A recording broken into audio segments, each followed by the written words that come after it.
it's Reagan, and today I'm here to do my fall reading and review video where I talk about all the books I read for the past season, which in this case for this video it was fall, and then I go over my top 5 favorite books for said season. For this video, I'm going over September, October, and November, so let's just go ahead and jump right in. So starting with the month of September, I read Labyrinth Lost by Zarita Cordova, which I gave a 3.75 out of 5 stars. Next, I read Furthermore by Head of Mathy, which I gave a 4.5 out of 5 stars. Really like this guy. Next, I read Empire of Storms by Sarah J. Maas, which I gave a 4 out of 5 stars. And lastly, for the month of September, I read this hunker, The Broken Eye by Brent Weeks, which I gave a 5 out of 5 stars. It's so long. Now moving on to the month of October, the first book I finished was Harry Potter and the Chamber of Secrets, the illustrated edition, which I obviously gave a 5 out of 5 stars to. That should be a no-brainer. And yes, the illustrations are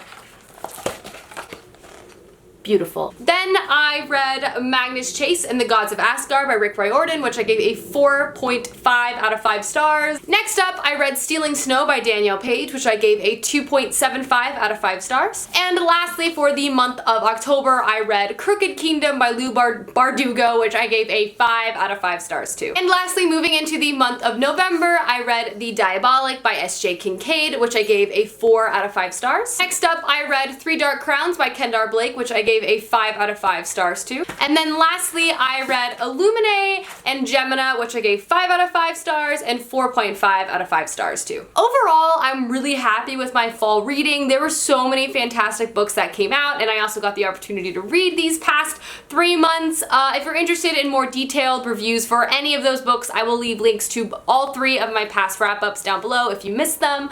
But without further ado, let's just go ahead and jump into my top 5. None of these books are in any particular order, but the first one I'm going to talk about is Furthermore by Head of Mathy.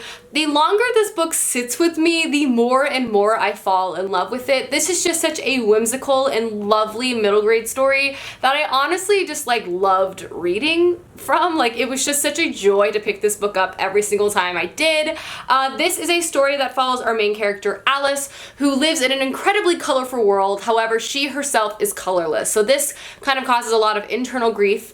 And at the beginning of the story, she teams up with her arch nemesis to go on a journey and furthermore to find her father. This is a world full of magic and again whimsy, and just the creativity of this story and all of the thought Teheda put into this book just sung through it, and it really transported me back to a story that I loved growing up, which was The Phantom Toll Booth. Just kind of gave me very similar feels, so this was just such, in my opinion, such a joy to read, and I really loved it, and I'm excited it was published. I'm excited she's writing middle grade because I just feel like her writing style is just so well suited for that, so anyway. The next book I'm going to talk about is Three Dark Crowns by Kendar Blake. I mentioned how much I loved this book in my wrap-up, and also how I feel like it's not getting as much love as it deserves. This is a fantasy story that I think is just so unique. It's set on an island, and the political system is a matriarchy. However, every queen who's in power has a set of triplets, and when she has these set of triplets, she loses the crown, and each one of those children goes off to a different political faction.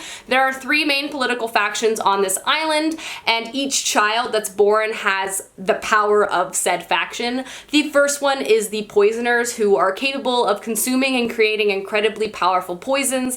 The next one is the naturalists, who generally have animal companions and can control crops and nature. And the last one are the elementals, which can control lightning and rain and fire and things like that. And every year when those 3 triplets come to age, they have to kill each other off, and the last one surviving gets to take the crown. And obviously each political faction has a lot to invest in each candidate, because if their particular queen is in power, that faction gains also a lot of power through the government.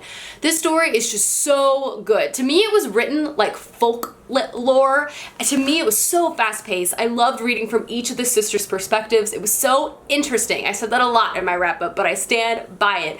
It was just so unique and delicious and dark, and I just completely fell in love with the setting, the world, and the 3 sisters themselves. It was just so good. So, cannot wait for the next book in this series. It's amazing. The next 2 books go together because they're part of the same series. And that is Illuminating and Gemini by Amy Kaufman by by Amy Kaufman and Jay Kristoff.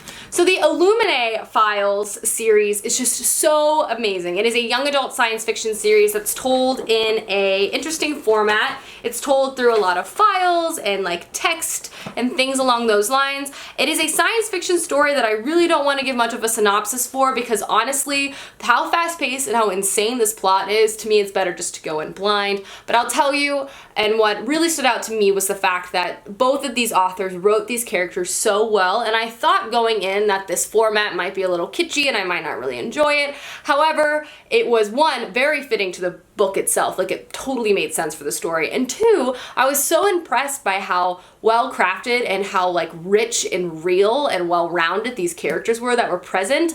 I loved them, I rooted for them, I loved reading from their perspectives. It was just such a joy.